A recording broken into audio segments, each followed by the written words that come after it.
All right, guys, we're live. It's Justin Stenstrom from Elite Man Magazine, and my guest today is Dr. Rick Hanson, coming back on the show for the second time to talk about his new book, NeuroDharma. Rick, thanks for coming back on the show, man. Oh, Justin is good. I'm glad we're talking with each other again. Yeah, we had a lot of fun last time, and Yeah. talking, like I mentioned a moment ago, about your last book, Resiliency, and then we dived into Buddha's Brain, which is one of the more popular self-help books, I think, in the last decade or so. I mean, it really blew up, that one for sure. And I'm interested to see what this new book's all about, because I haven't had a chance really to, just looked over the notes and stuff, but I haven't had a real chance to dive into it. I know it just came out. What is NeuroDharma? What is the main concept of it? Yeah. Well, if you want to get good at anything, study people who are really good at it. Mm-hmm. Okay, so I've started watching the special on Michael Jordan, The Last Dance, in the Chicago Bulls season there, and obviously these are elite athletes. So if you want to get better at basketball, watch him play. Don't watch me play. Watch Jordan play, and then be like Mike a little bit, right?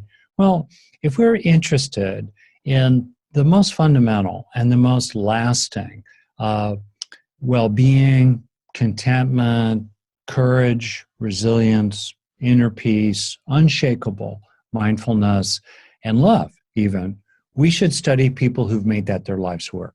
And you can find them around the world. The folks that I am most knowledgeable about are in the early tradition of the Buddha sort of mindfulness and insight, that particular path, which is arguably not even a religion. It's just a very profound psychology of our own mind. And so this gives us then two ways we can know ourselves and help ourselves. We can help ourselves from the inside out by studying people who are really far along and asking ourselves, what's going on in their minds that enables them to be like that, to be so strong and so charismatic and so present and even saintly and wise? What enables them to do that? That's kind of the Dharma part.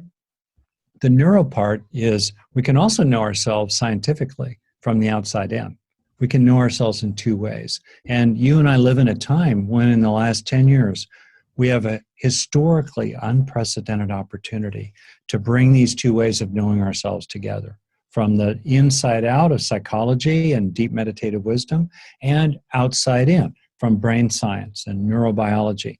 And where those two come together, tons of sparks fly, and you can use that information in all kinds of useful ways every day to basically strengthen the neural circuits of happiness, love, courage, confidence, self-worth, skills with other people, leadership. You can strengthen that as well. And when you strengthen those neural circuits inside yourself, then you feel the difference inside you every day.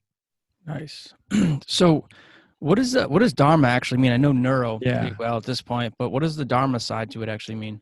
Yeah, the original meaning of that word from India, just a word from India, means truth. Means the way it is, just the truth of things.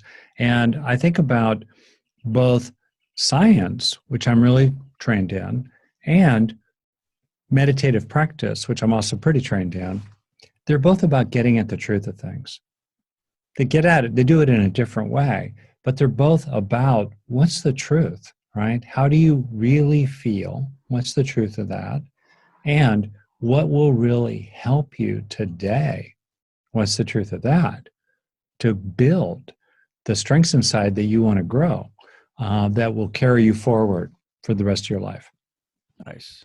So who are some of these people that you studied in the book to really understand this truth from the Dharma side and then also the brain side? Who are some of these like Michael Jordan type of people that you mentioned before? If you want to be the best at something, you want to be the best at basketball, you study someone like Michael Jordan. Who are those people that you study for this type of thing? That's a great question. So increasingly scientists are starting to look into the brains of people who are who have, let's say, meditated for 20 years, and you start to see changes in their brains. You see similar changes at the beginning stages in the brains of people, let's say, who have been meditating for just 2 weeks even, or, a week certainly. We are also now able to look at what could be happening in the brain when people, for example, have a deep sense of contentment. They don't feel stressed. They don't feel so pressured. They don't feel so, angry all the time. We can understand increasingly what's actually going on in their brains too. It's hard to get people who are totally enlightened to, come to a laboratory and lie down in an MRI. So, of course, what I'm saying here is a little bit of guesswork. On the other hand, we know more than nothing about the brain. And we are learning really what is happening when people feel really strong and really peaceful, really calm and really confident. And we can start to ourselves do little experiments by, in effect, waking up or lighting up the neural circuitry of that kind of deep calm, deep strength, deep sense of personal worth. And then you can see if it helps. If you want, I'll give you a little example. I'll give you a funny, weird example. Yeah, sure. Like you're sitting outside right now, okay? Mm-hmm. And it doesn't matter. So, and people listening can do this. Brain science shows that if you look close to your body, like a foot or 3 feet in front of yourself, naturally, that's going to tend to increase your sense of self, which often goes to a sense of feeling maybe mistreated by things or being self-conscious. But interestingly, I'm watching you do it. It's great. Good for you, Justin. Yeah. It's if you start to move your gaze out away from your body, you start looking a little farther out, even kind of toward the horizon or even up, like out through a window or up to the corners of the room or up to the sky, within a dozen seconds, couple dozen seconds, you'll notice a shift in your consciousness in which there's less sense of taking things personally. And there's more of a sense of a kind of calm, holistic, impersonal awareness of just everything, like from a bird's eye view, big picture perspective. Yeah. And when we go into that big picture perspective, we have more information. We see the big picture. We see all the pieces, how they fit together. And we feel naturally less anxious and preoccupied. And that's partly because as our ancestors evolved back in the Stone Age in Jurassic Park, right, back in the jungle, really, when you look closely, nearby yourself, well, yeah, that's friend or foe. Eat it or eat it. Is it going to eat you or are you going to eat it, right? Mm-hmm. Hug it or run away. And understandably, when you look farther out, you see things more just impersonally as what they are, and you have a little more time to get a read on things. Well, in that way, we can strengthen our own capacity to see the big picture and to recognize our own small part, really, in the wider whole, which really brings a sense of calm and clarity. And it gives you confidence in a funny kind of way to take the steps in front of you to take. You stop doubting yourself so much. You stop second guessing yourself so much. You see the big picture and you think, what the heck, I'm going to go for it, right? Yeah. So that's an example of a technique from brain science that's actually really helpful. Yeah, I love that technique too. And I can think back to like a couple months ago, I was just having like a terrible week. One bad thing after the other happened, and a terrible day. And then I go out to have some lunch, and it was a nice day like today. Like I'm in Boston, I mentioned a few moments ago, it's like 70 today. This was like a couple months ago, and it was probably like high 50s or so. It was like a beautiful day for like March or whatever day it was. Yeah. But I just remember like having my lunch outside, and then not even knowing any of the stuff you just mentioned, but just kind of putting everything down for a moment and looking up, and it was like a nice sunny day. I had the sun in my face, and just kind of looking around at nature and all the like little things, the birds chirping and the squirrels running up the trees and all these like little things. And all of a sudden I went from being like super down in the day and just having a terrible day and like emotional and feeling like crap to like the next hour feeling incredible. And I had no real reason why that happened. But I was thinking about it later on, like that was like a really cool thing. And it was kind of like a meditative experience to me, but I didn't even really connect the dots at the time. But afterwards I kind of did. And it just reminded me exactly of what you just said. Oh, that's really cool. And it's a great example too, that it's literally, we are all in a laboratory. We all can do experiments inside our own mind, and we can try different stuff. And what the book's about is it's full of really practical exercises, practical things you can do, a little mini meditations you can do, or just ways to relate to your own brain. And honestly, for me, so I've been in psychology for a long time. I started meditating in 1974, and I've been a therapist for a really long time. I've worked with people a long time. And I think for a lot of people, they don't feel at home in themselves.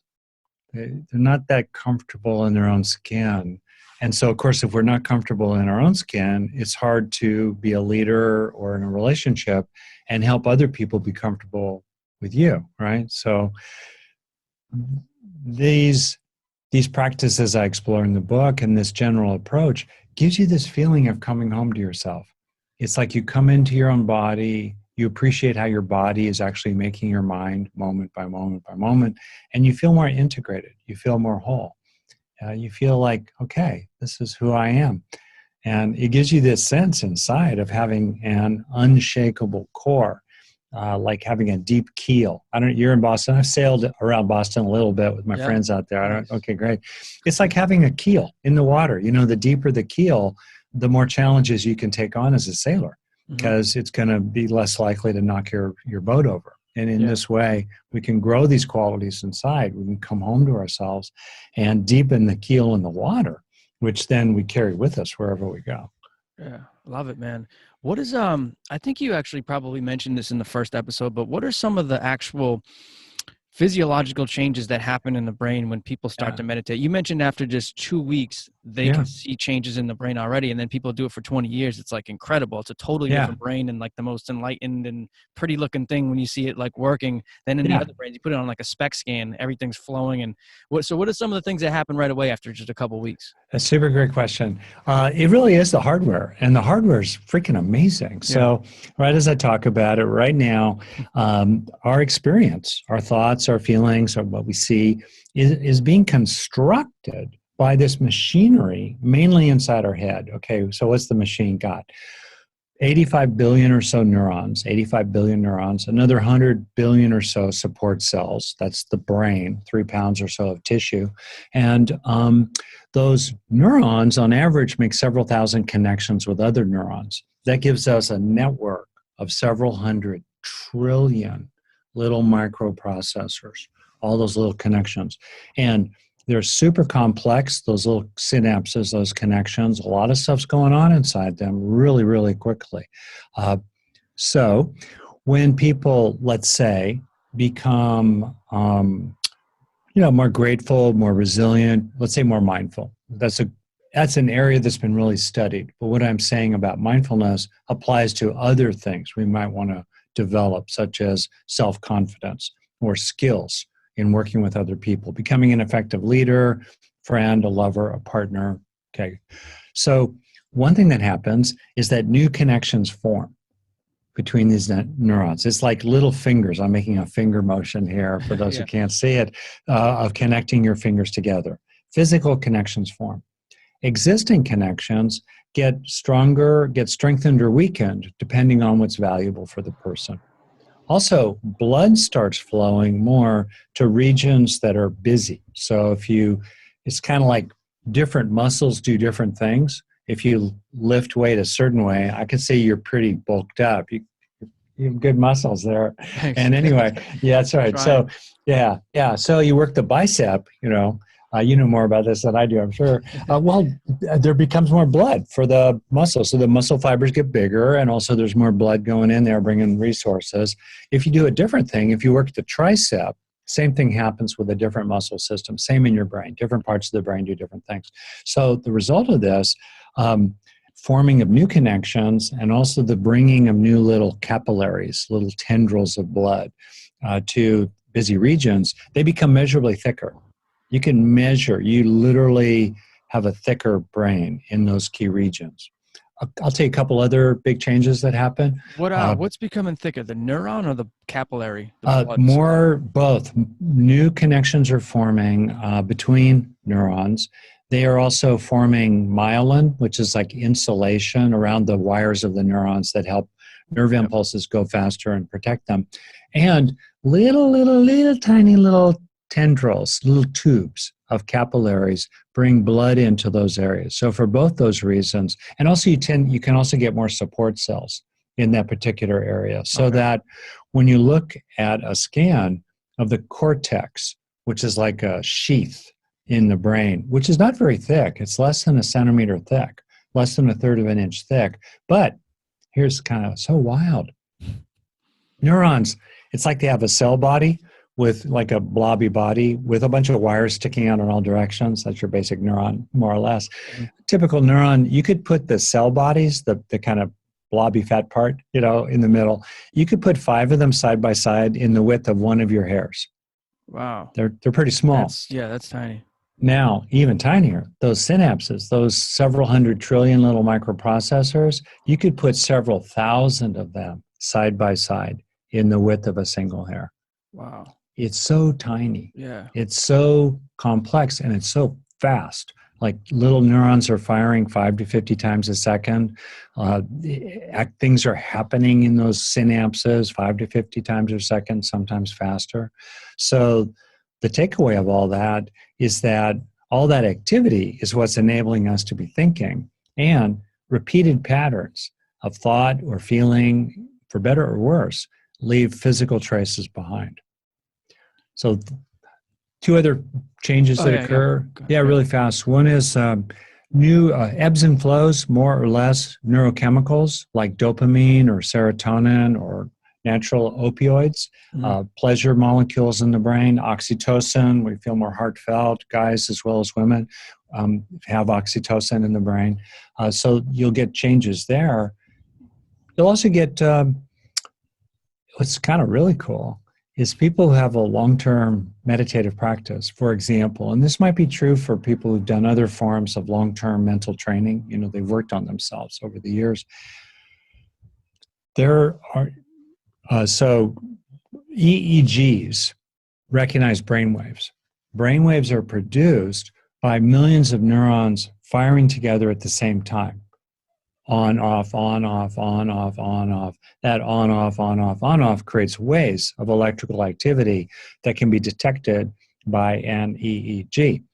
Well, those synchronized coalitions of neurons all firing together, on, off, on, off, on, off, they'll fire together twice a second, 20 times a second, 50 times a second, 80 times a second. Just imagine millions of people in a stadium clapping in synchrony with each other 80 times a second. Wow. Something like that is going on in our brains. Point is, people who have a long-term practice have more of that very fast, it's called gamma range brainwave activity in their brains, which is a sign of greater integration, greater wholeness, and a steeper learning curve. People with more of this synchronized gamma range activity are more able to learn from their experiences and really take them in and become the kind of person who hears it and changes or shifts from bad habits to good habits a lot more quickly. Yeah, that's cool. So it synchronizes the brain waves in a more favorable way? Yeah. The people who have a long-term practice, when they're just chilling, they have more gamma range activity. They have more of this activity going on. And which relates to how they feel, and they feel whole. They feel integrated. They're not fighting with themselves. Nice. They're not trying to push away parts of themselves, or they're not ashamed of parts of themselves. They're not embarrassed about them. It's all okay. What the heck, man? That's awesome. It's all okay. That's good. And when they go into the MRI and, the scientist says, okay, meditate now, which is always really weird, but yeah. Meditate on command, man, right? Boom, they just drop in. They go into a zone. And I think, watching Jordan, I've never played basketball very well. I got pretty good at rock climbing, but, I never played basketball very well. But you could just watch him, and you could watch people like that. You seem pretty athletic. They just drop into the zone, because with training, you can just drop in. Maybe you argued with your wife an hour ago, or your sports agent or something. Doesn't matter. Kaboom. When it's showtime, you drop in. right? Yeah. In the same way with these meditators, with a lot of background, they just boom, boom, drop in. And that's that synchronization, right? Yeah, that's one aspect of it. Yeah. What I, I want to let you finish. Like, I think there's one more benefit to this meditation physiologically in the brain. I can kind of tell. But what do you think of neurofeedback? Because it's kind of sounds like the similar type of thing with that as well. I think it's a little bit like the Wild West. You know, it's a new technology, Yeah. it's a new intervention. I'm very favorable of it. I think, sure, if it works, because it's a new method, we have to be kind of careful of pitfalls on either side. Yeah. There's some people who are dogmatically against it. They're really old-fashioned. I think, why? What's the problem? Yeah. You know, it's just biofeedback, except the bio is neuro. That's all Mhm. it is. On the other hand, there are people who, you know, they're going to cure your cancer with their neurofat feedback. You know, and watch out for those people. Yeah, exactly. But the Exactly. middle place, yeah, I think it's great. Have you tried it, by the Yeah, way? I was just gonna say I tried it a little bit, and then see, I knew my expectations weren't super high on it anyways. Kind of like, you know, what you said.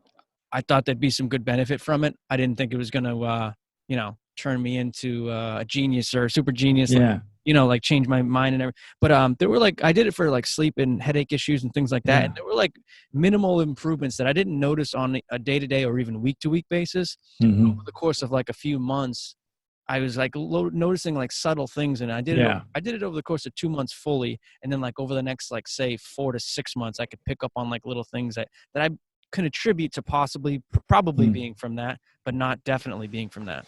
Yeah, yeah. That totally rings true to me. And in a weird way, it does point to something. Now, I want you to correct me if I'm wrong here. I'm going to say something about baseball. So if I got it wrong, and by the way, I don't know about you, but I'm a Red Sox fan, Oh, you nice. know, from There you go. afar. There you Yeah, go. absolutely. I'm really, I am. Uh, and so if you think about the difference between a 250 hitter and a 300 hitter is one at bat in 20. The 300 hitter gets one more hit every 20th time than the 250 hitter. I think that's true. I think that sounds about right. Yeah, I can't do Yeah. the math in my So you head, but I just think think it's about it. How many at bats do you typically get in a game? You know, three, four, five. So about every third game, the 300 hitter is getting on base while the 250 hitter is not. Doesn't seem like very much, does it?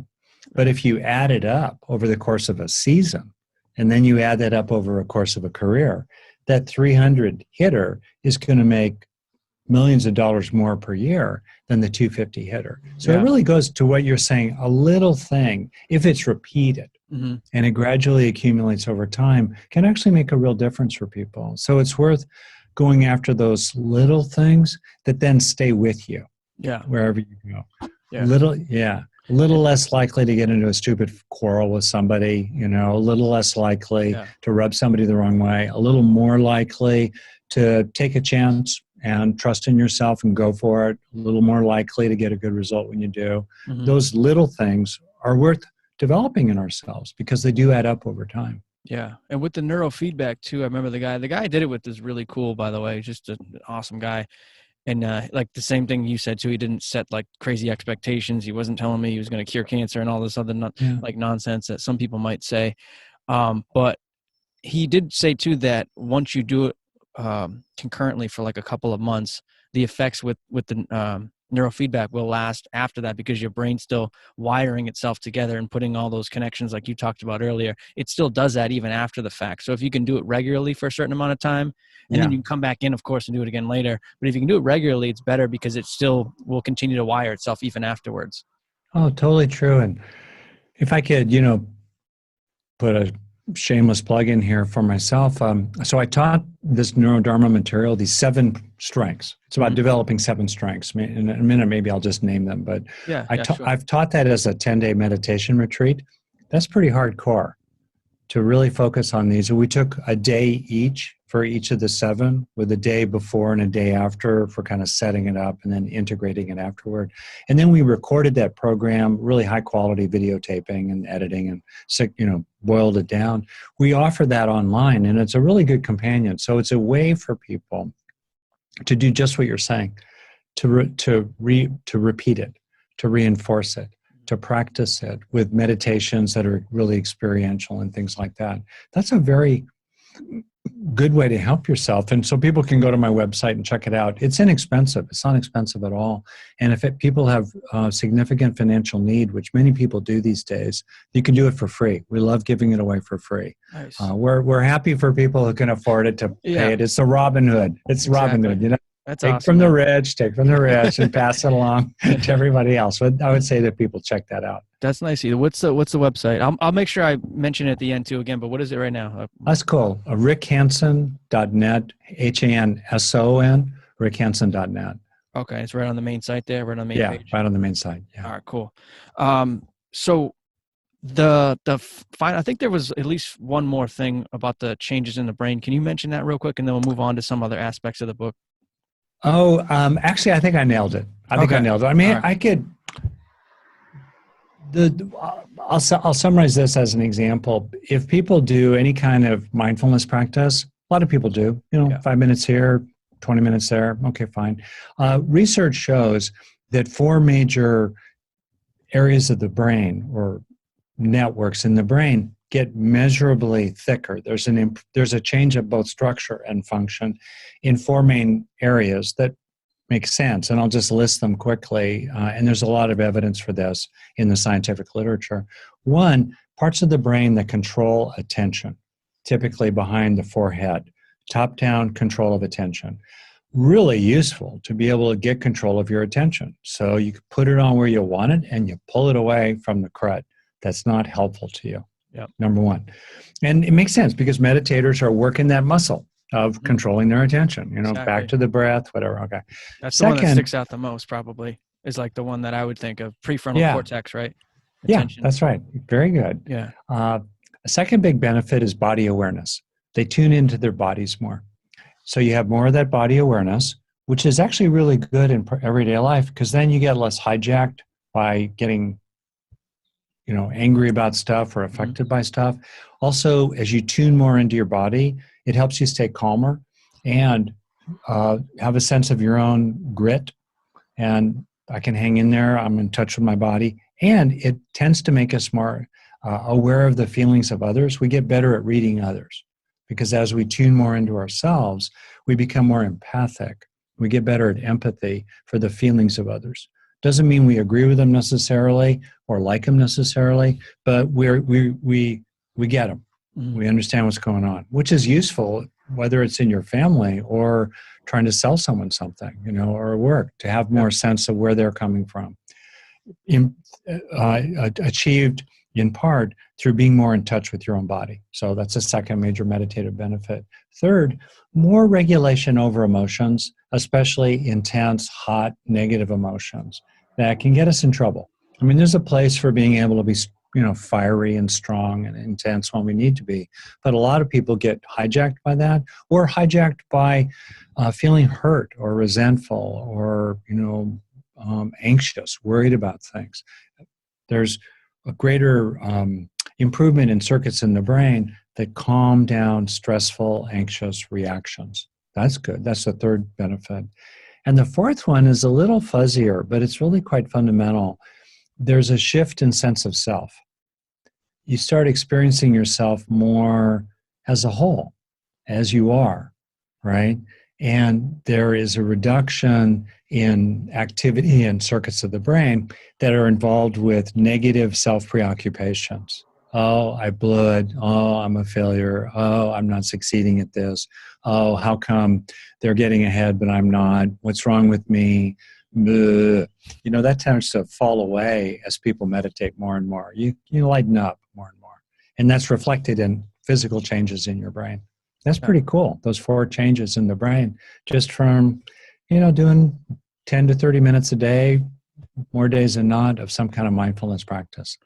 I love it, man. That is so, for someone like me who's all about health, and I know a lot of my listeners who just love this stuff too. It's like, there's just so much good that can come from this, like, one simple thing of doing it every day. Even 10 minutes a day minimum, like you said, is pretty easy to do.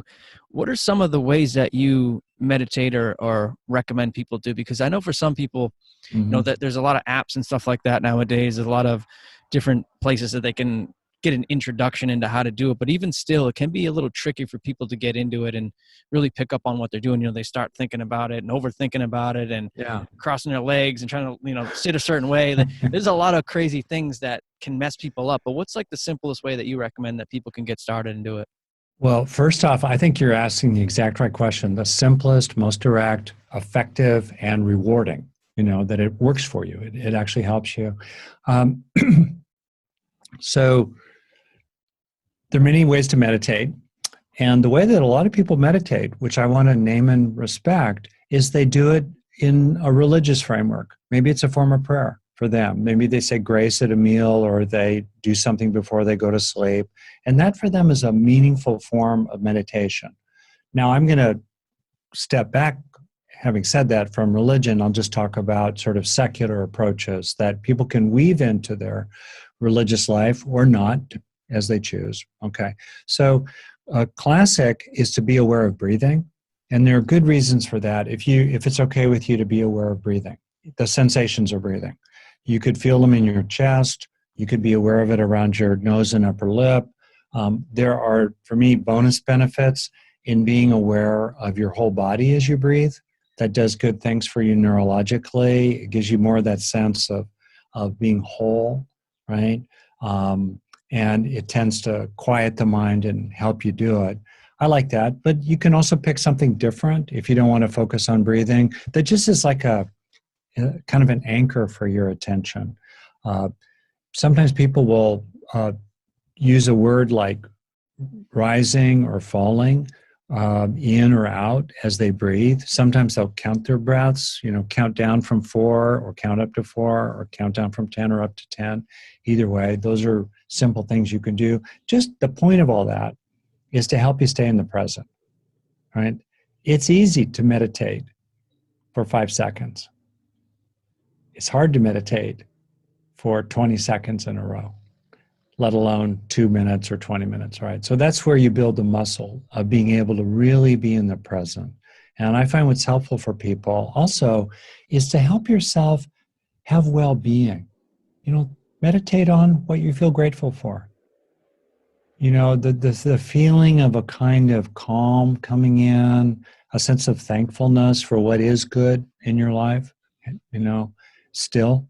You know, maybe bringing in a sense of warm-heartedness, a sense of respect for others or appreciating them, or feeling that other people respect you, appreciate you, want you. You know, it's okay to bring these warm feelings in. Neurologically, they help us calm down, to bring in some positive emotion that's real. Not straining for it, not getting all caught up in the story about it, going more for the feeling of it. And I'll tell you what, I'll give you a 3-breath meditation right now. It'll take a little more than 3 breaths for me to describe it, but this is a really cool meditation. Okay. And there's good science for it. You ready? Okay, you're going to do it with me here. All right? Sure. You're going to be my guinea pig. Let me know how it goes. All right? All right, giving up your body, Justin, for science here right now. Okay, so I'm kidding. All right, first breath, be aware of your chest while you breathe, your whole chest.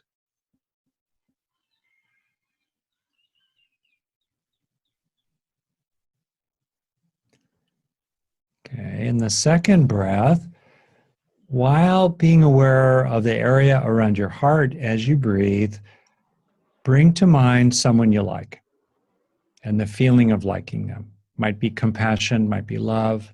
Let's just call it friendliness. So feeling caring while you breathe, the second breath.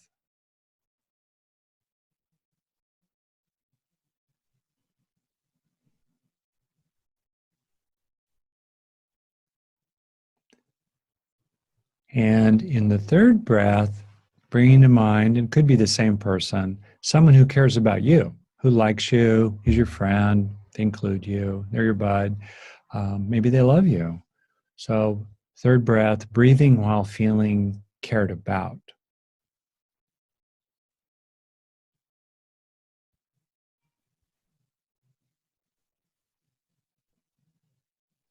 That's good. The third one could be a little harder, but with a little practice, you'll get more used to it and be able to just, you know, drop in, like Michael Jordan dropping in. We can drop in this way as well. I feel good though. That was good. Yeah. It's amazing what a little practice can do. Yeah. That was just a minute too, and I feel good. Yeah. Or And less. Yeah. it's funny that I was like smiling, I think, during the second breath. Yeah.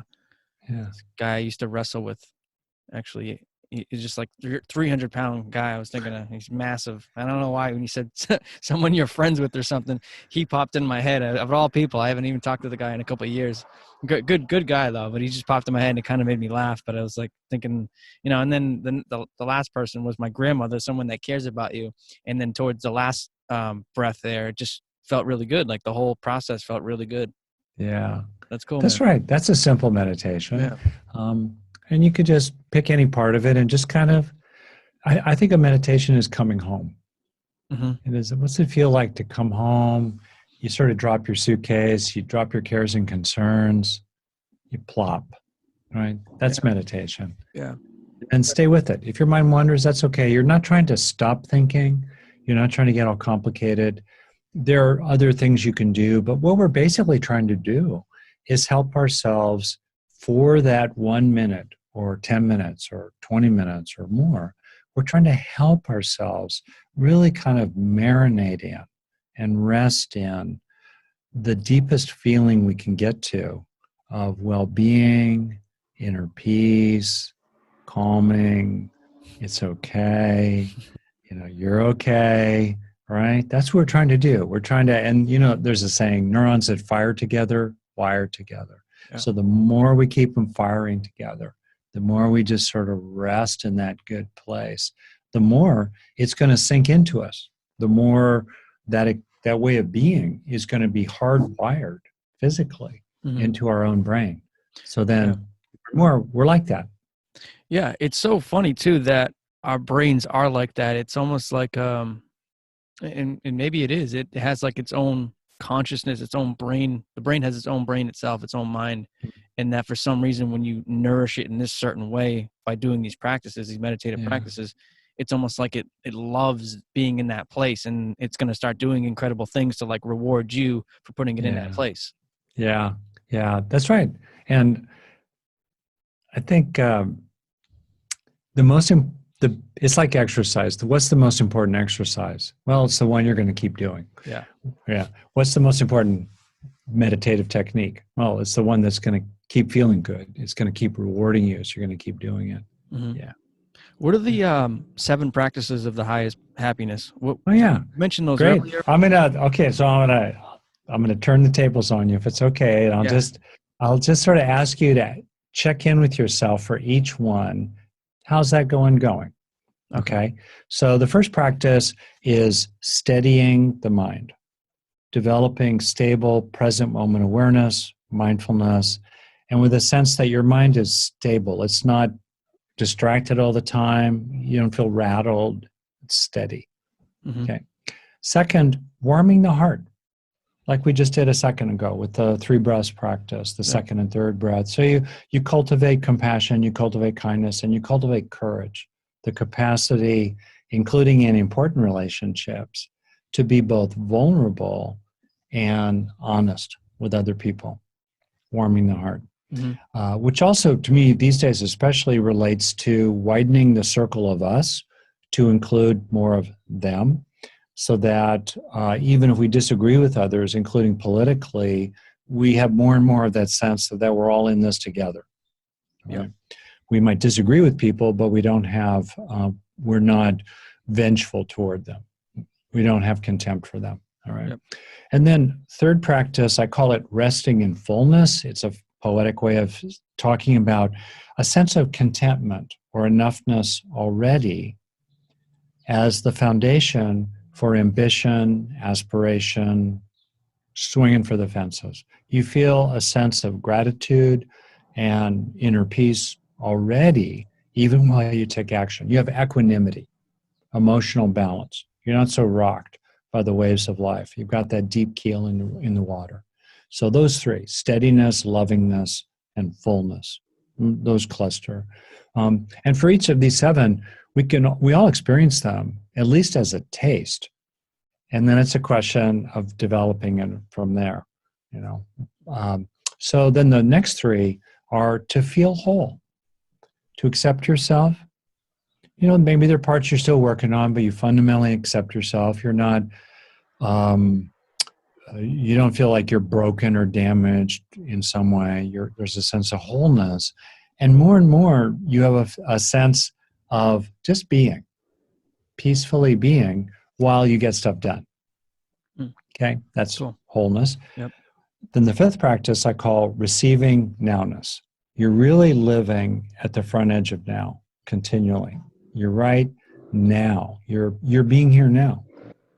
Maybe you think about the past when you need to, you plan the future when you need to, but the rest of the time you're really in the present. That feels really good. And also when we come into the present, it reduces a lot of negativity, because a lot of the time we're thinking about the future or thinking about the past, we're caught up in a negative spiral. We're ruminating in a negative way. So really being here now, being in the present. Sixth practice, I call it poetically opening into allness. It's really a sense that you're connected. We're really connected. We're not so separated from each other. We're not so divided from each other. We're connected with each other. We're part of the whole universe. We're part of the whole world. And it kind of, when it gets developed, people start actually kind of sort of feeling one with everything while being who they are in the moment. Like you were talking about when you sat on that park bench and you were looking around, I bet you had a feeling of, yeah, I'm part of all this. And that's the sense of opening into everything. And ultimately finding timelessness. That's the seventh strength to develop, that capacity to recognize what isn't changing, what is spacious, what has stillness, what is full of possibility. And even if you're interested in this, what might lie beyond ordinary reality that's actually meaningful, that we can connect more with or become more open to. Yeah. So the book is both really practical, it's also spiritual in the sense of the upper reaches of the mountain, of human potential. So those are the seven. I'll just name them again: steadiness, lovingness, fullness, wholeness, nowness, allness, and timelessness. And they include a real shot for the Mount Everest of human possibility. Like, how far up the mountain can we get in this life? And how cool would it be to, have a little better view, to be a little farther up the trail? Yeah. So that's what the book's about. That's awesome, man. That is really cool. I love the timeless one too. And I've been studying that stuff a lot lately. And, outside of what we see and what we consider ordinary life, the extraordinary type of stuff, it's really interesting for sure. So putting this all together, what is the best, and wrapping things up in just one moment, I know you got to run and, time's limited, but what is the best way to kind of have these seven practices or implement these into your life? That's great. Super great question. Or something else? I love your practical take, because I think that's the bottom line. And for what it's worth, the Buddha, I think of him, with a lot of respect, as like the big dog, the ultimate coach in a way. He recommended much the same: get out of philosophy, get down into practicality, right? Get down to what causes suffering, what causes happiness. Okay, right there. So one way is for people to pick one thing that they're working on these days. And so if you're really distracted a lot, if your mind wanders a lot, start with steadying your mind. Because if you don't have a steady mind, if you're all over the place, as with training in anything, you can't get better at it, right? Steadiness of mind. On the other hand, maybe for some people, especially if they've been listening to you for a while, right, they probably already have some kind of grounding or kind of stabilizing. You might want to explore, what is it like to really be in the present? There's a meditation instruction that you can practice more in everyday life, receiving nowness. Let go of the past, let go of the future, let go of the present, even as it arises. Right? So you're really in the present, letting go of expectations, recognizing that we don't know what's going to happen next, and to realize you can both plan while also letting yourself just not know, while living in this real feeling of delight at what's next. What's new? What's new? It's like you're always in the new. You know, like a little child is like always what's new. Or I watched your dog come to the door over your shoulder there. And dogs are kind of like that. Like, what's new? What's new? What's new? You know? And that's a pretty good place to be. So you could pick one. Another is, you know, depends how hardcore you are. Like I'm pretty hardcore, you know, in this territory. So this book is a very welcoming of beginners. It really invites them, respects them, grounds it in science. But I'm especially interested in people like you, Justin, in a way, or like myself, who've been doing this for a bit and are really interested in, okay, what's the next step? What's the next step? And what can I learn from the great teachers who've been up this path, you know, and have gone far up this path before me. So in that context, I'll leave it right there. That's what I would just say so far about all that. Thank you. Thanks for sharing that. What's the last send off takeaway message, quick message, and then a place our listeners can check out your new book and the website there? Plug that again if you want. Oh, that's cool. Thank you for saying that. Well, if you'll indulge me, I'll read you the first paragraph of the book because it goes back to rock climbing. All right. Cool. I've done a lot of rock climbing, a lot of really hardcore stuff out in the crazy place. That's awesome, man. It's good. It's good. I also wrestled for a year in high school. Did you? Yeah, I was a scrawny, determined, you know, kid. Anyway, I wasn't that great at it, but you know, I was determined. Yeah, okay. That's great. Yeah. Okay, here we go. I've hiked a lot in the mountains, and sometimes a friend farther up the trail has turned and looked back and encouraged me onward. Such a friendly gesture. Come join me. Watch out for the slippery ice. You can do it. I've often thought about those moments while writing this book, which is about the heights of human potential, about being as wise and strong, happy and loving as any person can ever be. If those heights are like a great mountain, awakening is the magnificent journey that carries you along toward the top.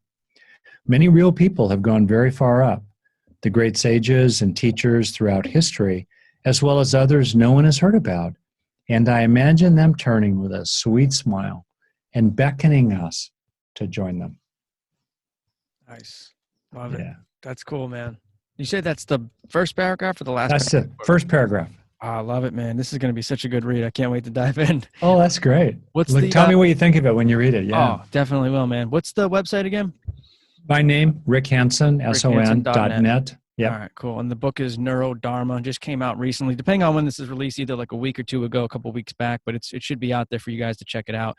Rick, thanks again for coming on, man. Really do appreciate it. We always have a good time when we're talking, and I'll have to get you on for the next book soon.